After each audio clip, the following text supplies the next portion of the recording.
ان کے مقابلے میں بھی فائدہ دیتی ہے جو ابھی آئی نہیں ہوتی. کچھ دعائیں تو اس وقت انسان مانگتا ہے جو انسان کو کوئی پریشانی ہے، تو اس دعا سے پریشانی چلی جاتی، جیسے حضرت نوح علیہ السلام کو نجات ہو، جیسے حضرت یونس علیہ السلام کو نجات ہو، جیسے ایوب علیہ السلام کی، زکریا علیہ السلام کو اولاد نصیب. یہ سب کو اس کا نتیجہ تھا. بتائیں دعاؤں کا نتیجہ تھا. ہم کیوں نہیں مانگتی؟ دعاؤں میں یقین پیدا کریں، زاری پیدا کریں، بندوں پہ بھروسہ نہ کریں، اللہ پہ کریں. کوئی میرے تیرے جیسا کوئی کسی کا کچھ نہیں بنا سکتا، نہیں دے سکتا. سب باتیں رب خلوص نئے یقین کے ساتھ اس کی طرف آپ توجہ کریں، ضرور سنیں. خزانوں کی چیز کی کمی نہیں، یہ رات قبول یقین سے مانگنے بھی تو اتنی پریشان، جتنی اگلی چیزیں زندگی میں تکلیف دیتی، جن چیزوں کے فکر میں ہم سب، دنیا کا ہو یا آخرت، ان سب چیزوں کے معاملے میں اللہ فائدہ دیتی. دعا ایسی چیز جو رد نہیں، یا تو فوراً مل جاتی ہے، یا کوئی تکلیف ٹل جاتی، یا آخرت کے لیے جمع ہو جاتی. قیامت کے دن جب انسان جائے گا اللہ کے پاس اور اپنی دعاؤں کو جمع ہوتے دیکھے گا، انسان کہے گا کاش دنیا میں کچھ نہ ملتی بھی، مایوس ہو کے نہیں دعا کر، یقین سے. اور اگر دیر ہو رہی ہے نا قبولیت میں تو ضرور سوچیں کہ ابھی اس قابل نہیں سنبھال سکتا، ابھی اہل نہیں، پورے یرد مانگی جا سکتی. اور بس علیک البلا، اور تجھ تک پہنچائیں بھی. بعض اوقات کسی کو اپنی مصیبت پتہ ہے وہ الٹا ہنس، کوئی برا بلا کہنے، کوئی ترس کھانے لگتا ہے، کوئی جو بندے کو نہ شرمندہ کر، نہ اس پہ ہنس، نہ اس کو رسوا کر، نہ اسے نگاہوں میں حقیر اور ذلیل. وہ بھی دکھ جو تکلیف تک پہنچا تیرے حوالے، تو ہی جو چاہے ان کے ساتھ، اور تجھ سے تو خیر ہی خیر کی. ولا قوت، کوئی بھی مدد اللہ ہی، جو ہونا ہے اسی کے عزت، اسی کی توفیق، اسی کی مدد سے. اتنا خالص یہ عقیدہ ہو فائدہ. اب اس جذبے کے ساتھ اللہم انا نسألک من خیر ما سألک منہ نبیک محمد صلی اللہ علیہ وسلم ونعوذ بک شر ما استعاذ منہ نبیک محمد صلی اللہ علیہ وسلم وانت المستعان وانت المستعان وانت المستعان وعلیک البلاغ ولا حول ولا قوة الا باللہ ولا حول ولا قوة الا باللہ. جب یہ جملہ پڑھ، ہر دنیا، ہر طاقت، ہر سے بے نیاز ہو کہ اللہ کی طاقت پہ یقین رکھ کے یہ جملہ بول. ولا حول ولا قوة الا باللہ ولا حول ولا قوة الا باللہ ولا حول ولا قوة الا باللہ. رب اعنی، اے میرے رب میری مدد فرما. ولا تعن علی، اور میرے خلاف میرے دشمنوں کی. وانصرنی، اور مجھے غلبہ دے. ولا تنصر علی، کسی کو مجھ پہ غلبہ نہ. وامکر لی، اور میرے لیے تدبیر. ولا تمکر علی، میرے خلاف نہ تدبیر. واہدنی، اور مجھے ہدایت. ویسر الہدی الی، اور ہدایت کو میرے لیے، ہدایت کا میرے لیے. ونس، اور میری مدد کر. علی من بغى علی، اس شخص کے خلاف جو مجھ پہ زیادتی. تو میری، میں تجھ کو پکڑتی ہوں، تو بدلا. رب جعل، اے میرا رب بنا دے مجھ کو لکا، اپنے لیے بہت زیادہ شکر کرنے. لکا ذکارا، اپنا بہت زیادہ ذکر کر. زکا مبالغہ کا سی، یا اللہ سب سے زیادہ ذکر کر. لکا رہابن، بہت زیادہ تجھ سے ڈرنے والا. لکا متوا، بہت زیادہ تیری اطاعت کرنے والا. الیک مخ، تیری واہن آہیں بھرنے. منیبا، رجوع کرنے والا. بتقبل توبتی، اے میرے رب میری توبہ قبول کر لے. واغسل حوبتی، اور میرا گناہ دھو ڈال. واجب دعوتی، اور میری دعا قبول کر لے. وثبت حجتی، اور میری دلیل ثابت کر دے. واہد قلبی، اور میرے دل کو ہدایت دے دے. وسدد لسانی، اور میری زبان کو درست. اسلل سخیمت قلبی، اور میرے دل کے کینے نکال دے. رب اعنی ولا تعن علی، رب اعنی ولا تعن علی، رب اعنی ولا تعن علی، وانصرنی ولا تنصر علی، وامکر لی ولا تمکر علی، وامکر لی ولا تمکر علی، واہدنی ویسر الہدی الی، ویسر الہدی الی، وانصرنی علی من بغى علی، وانصرنی علی من بغى علی. رب اجعلنی لک شکارا لک شکارا لک شکارا لک ذکارا لک ذکارا لک رہابا لک رہابا لک مطواعا لک مطواعا الیک مخبتا اواہا منیبا رب تقبل توبتی رب تقبل توبتی رب تقبل توبتی واغسل حوبتی. اپنے گناہوں کو یاد کر کے دعا مانگے. واغسل حوبتی کا مطلب میرے گناہوں کی دھو دے. جیسے انسان کے جسم پہ ذرا پسینہ آئے، میل مٹی آئے، کتنا دل گھبراتا ہے. انسان کہتا ہے نہا لوں کہ سب دھل جائے. اللہ تعالیٰ یہ جو گناہوں نے مجھے بوجھل کر دی بالکل صاف کر دے. واغسل حوبتی واغسل حوبتی واجب دعوتی واجب دعوتی. کہ اللہ میری فریادیں سن لے. واجب دعوتی وثبت حجتی واہد قلبی. دل کی ہدایت اس لیے مانگی جاتی ہے کیونکہ اگر دل بھٹک جائے تو سارا انسان بھٹک جائے، ساری زندگی بھٹک جائے. تو دل کی اصلاح بڑی ضروری. اللہ میرے دل کو ہدایت. واہد قلبی واہد قلبی وسدد لسانی. کیونکہ زبان کے گناہ سب سے زیادہ ہوتے ہیں. حقیقت یہ ہے کہ ہماری زبان ہی رشتوں کو کاٹتی ہے اور زبان ہی جوڑتی. زبان ہی انسانوں کو لوگوں میں محبوب بناتی ہے اور زبان ہی انسان کو مصیبت میں مبتلا کرتی. سب سے بڑی آفت ہی یہی. تو اس سوچ کے ساتھ دعا مانگے کہ یا اللہ اس کو سیدھا کر دے تو بس تیری رضا کی بات کرے. وسدد لسانی وسدد لسانی وسدد لسانی واسلل سخیمۃ قلبی. انسان کے دل میں اللہ کا نور نہیں آتا جب تک دل کے اندر میل بھرے. کسی کے لیے حسد کے، بغض، کسی کے لیے بری سازش، کسی کا برا چاہنا، یہ جو کینے ہوتے ہیں نا، بغض اور عناد اور حسد، یہ انسان کے دل سے اللہ کا نور ختم کر دیتے. یا اللہ یہ سارا میل کچیل دھو دے تاکہ میرے دل میں تیری محبت آ جائے. واسلل سخیمۃ قلبی واسلل سخیمۃ قلبی رب اعنی ولا تعن علی وانصرنی ولا تنصر علی وامکر لی ولا تمکر علی واہدنی ویسر الہدی الی وانصرنی علی من بغی علی. جن لوگوں کو یہ جملہ مشکل لگے نا، جو نئے پڑھ رہے ہیں آج پہلی دفعہ، وہ بے شک صرف آمین کہہ دیں اور جو پڑھ سکے وہ دہرا لیں. اور دوسری بات یہ کہ سہولت ہوتی ہے، چھوٹی کتاب کی طرح کی ہے، کارڈ، یہ اپنے بیگ میں ہر وقت، یہ جیسے یہ کتاب ہے قرآنی اور مسنون دعائیں، اس میں ساری قرآنی دعائیں یہ ساری ایک طرف عربی لکھی ہوئی، ایک طرف اردو لکھی. اگر یہ کتاب آپ کے پاس ہو، تہجد کے وقت بیٹھ کے ساری پڑھ لیں، افطاری کے وقت پڑھ لیں، عمرے پہ جائیں پڑھ لیں، اور یہ آہستہ آہستہ یاد بھی ہوتی جاتی. اگر عربی نہیں بھی آتی تو اردو میں یہ ساری دعائیں مانگ لیں جو حضور صلی اللہ علیہ وسلم نے مانگی، اور اس سے یاد بھی کرتے. بجعلنی لک شکارا لک ذکارا لک رہابا لک مطواعا الیک مخبتا اواہا منیبا رب تقبل توبتی واغسل حوبتی واجب دعوتی وثبت حجتی واہد قلبی وسدد لسانی واسلل سخیمۃ قلبی. کم ہے میں اردو میں تھوڑی دعا کروں گی. سبحان اللہ والحمد للہ ولا الہ الا اللہ واللہ اکبر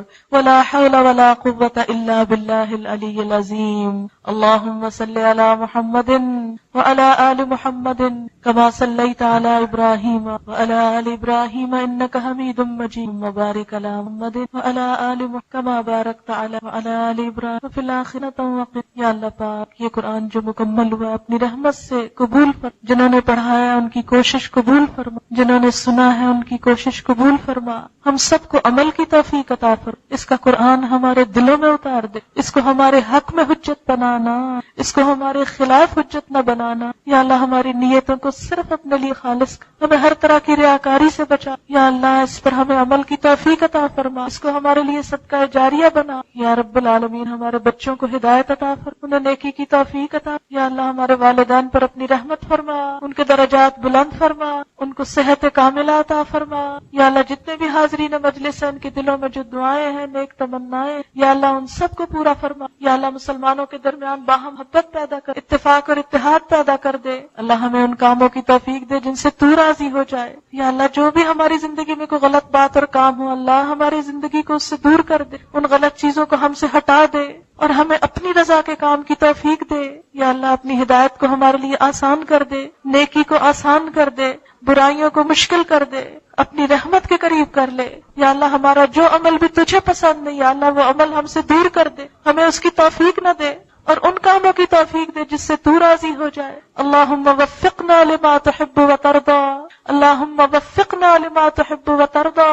یا اللہ تو ہمیں اپنا قرب نصیب فرما، اپنی محبت نصیب فرما، صالح بندوں کی صحبت نصیب فرما، اچھے دوست عطا فرما یا رب العالمین۔ تو ہماری اولاد کو ہمارے لیے صدقہ جاریہ بنا یا اللہ، ہمارے بچوں کو نیک بنا، انہیں دنیا اور آخرت کی کامیابی عطا فرما یا اللہ، ہمارے اولاد کو ہماری آنکھوں کی ٹھنڈک بنا، ہمارے شوہروں کو ہماری آنکھوں کی ٹھنڈک بنا، ہمارے گھروں کی تکلیفیں، دکھ، پریشانیاں دور فرما یا اللہ، بیماریاں دور فرما یا اللہ، جو اپنے بچوں کے لیے پریشان ہے، رشتوں کے لیے ان کی پریشانیاں دور فرما یا رب العالمین۔ جو مالی پریشانیوں میں مبتلا ان کی پریشانی دور کر دے، مقروض لوگوں کی مدد فرما یا رب العالمین۔ جو رزق حلال کے لیے کوشاں ہیں ان کی مدد فرما، پاک حلال وافر رزق عطا فرما یا رب العالمین۔ تو ہم سب کی مدد فرما یا اللہ، اس قرآن کی روشنی گھر گھر میں پھیل جائے، دنیا کے گوشے گوشے میں پھیل جائے۔ جو لوگ بھی اس کام کے لیے کوشش کر رہے ہیں ان سب کی کوششوں کو برکت عطا فرما، سب کی محنتوں کو قبول فرما یا اللہ، مسلمانوں کو ایک کر دے یا اللہ، سب کے گھروں میں سکون پیدا کر دے، سب کے درمیان موافقت پیدا کر دے یا رب العالمین۔ امت مسلمہ میں اتحاد پیدا کر دے یا اللہ، بوسنیا، چچنیا، کشمیر، فلسطین کے مسلمانوں کی مدد فرما یا اللہ، ان مظلوم مسلمانوں کی مدد فرما یا اللہ، جن پر تیرے نام کی وجہ سے ظلم ہو رہا ہے یا اللہ، ان کی مدد فرما یا رب العالمین۔ تو سب کو ہدایت عطا فرما، سب کو نیکی کی توفیق دے یا اللہ، ہم اپنی طاقتوں کو غلط کام کی بجائے اچھے کاموں میں لگائیں یا اللہ، ہماری منزلوں کو ہمارے لیے واضح کر دے، ہماری زندگی کو با مقصد کر دے، اس مقصد کے لیے ہمیں دن رات کوشش کی توفیق دے، جو کوششیں ہم کر رہے ہیں ان میں برکت پیدا کر دے، ان کو قبول کر لے یا رب العالمین۔ ساری دنیا میں تیرا نام بلند ہو جائے اور ہمیں اس کام کے لیے چن لے یا اللہ، یہ کام ہم سے لے لے یا اللہ، ہم سب کو اس کے لیے کوشش کی توفیق دے یا اللہ، اس کام کے لیے آگے بڑھنے کی توفیق دے یا اللہ، ہمیں اپنا وقت، اپنا مال، اپنی جوانی، اپنی زندگی اس کام میں لگانے کی توفیق یا رب العالمین۔ تو ہمارے گناہوں کو، کوتاہیوں کو معاف کر دے، ہماری نیتوں کے خلل کو دور کر دے یا رب العالمین۔ تو ہماری ان کوششوں کو قبول فرما یا اللہ، ہمارے دلوں میں نور ایمان پیدا کر دے یا رب العالمین۔ آج کی رات کی رحمتیں اور برکتیں ہم کو نصیب کر دے، ہمارے دلوں کو بدل دے، ہمارے دلوں کو ہدایت دے دے یا رب العالمین۔ اس عمل کی توفیق جو تجھ کو پسند آ۔ رب اوزعنی ان اشکر نعمتک التی انعمت علی وعلی والدی وان اعمل صالحا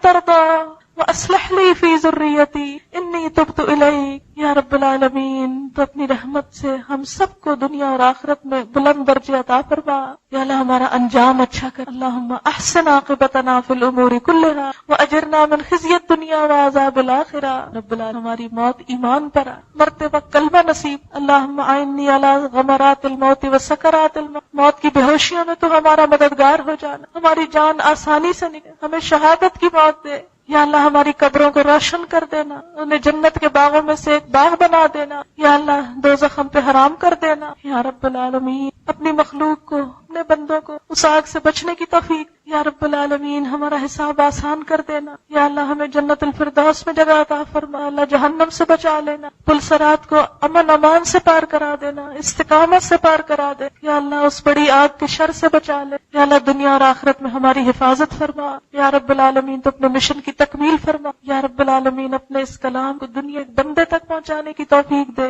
یا اللہ، اس کام کو ہم سب کے لیے آسان کر دے، ہم سب کا اس میں حصہ ڈال، ہم سب کو خالص نیت سے اس کے لیے کوشش کی توفیق دے یا اللہ۔ تو ہماری ان ٹوٹی پھوٹی کوششوں کو قبول کر لے یا اللہ، تو ہمارے گناہوں کو معاف کر دے اور جو باتیں تجھ کو ہم سے اچھی نہ لگے ان کو ہم سے دور کر دے۔ ربنا تقبل منا انک انت السمیع العلیم وتب علینا انک انت التواب الرحیم، وصلی اللہ تعالی علی خیر خلق محمد وعلی آلہ واصحابہ اہل بیتہ اجمعین برحمتک یا ارحم الراحمین۔ الہی آمین۔ سبحانک اللہم وبحمدک نشہد ان لا الہ الا انت نستغفرک ونتوب الیک۔ والسلام علیکم ورحمۃ اللہ وبرکاتہ۔